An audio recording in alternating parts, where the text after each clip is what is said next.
Paul McCartney and Linda McCartney formed the band Wings, which was intended as a touring and recording band in the autumn of 1971.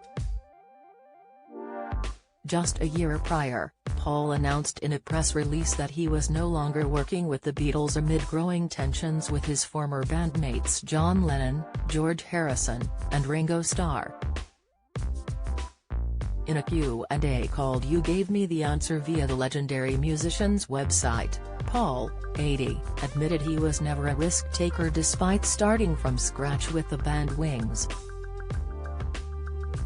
When asked what he felt was his biggest professional risk, the possible contenders included leaving the Beatles, forming Wings, to his albums McCartney, 2, Give My Regards to Broad Street and The Fireman. Paul said, I would say all those you mentioned were big risks, yeah, especially forming Wings. The main question I had was whether to keep going after the Beatles, because it was a hard act, some might say, an impossible act, to follow. The ingredients in the Beatles were so unique.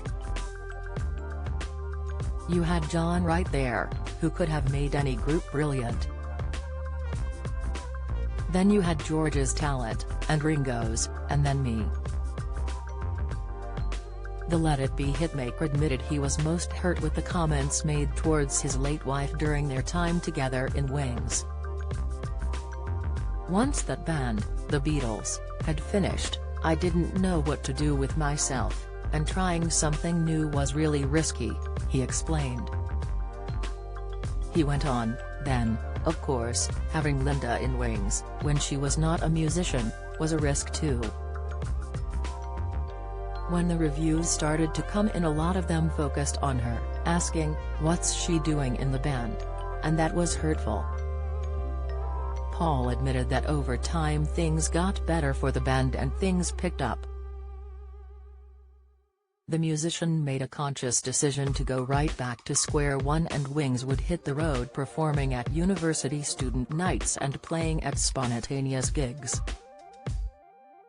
He added the risk paid off, and by the mid-70s the band were headlining their own American tour. The first members after the McCartneys were the former The Moody Blues guitarist Denny Laine and drummer Denny Seiwell.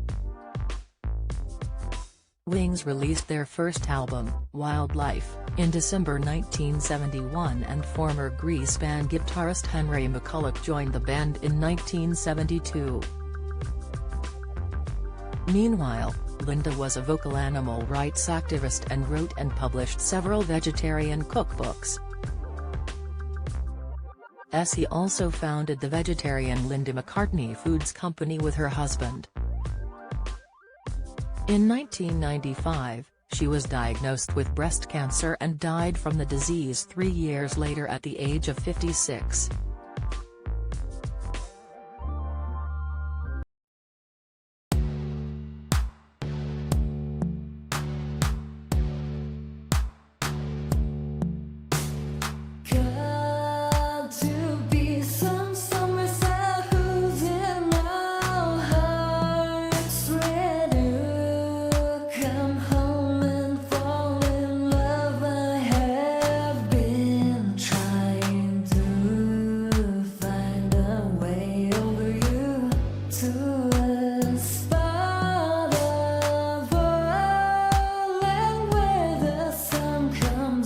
From above.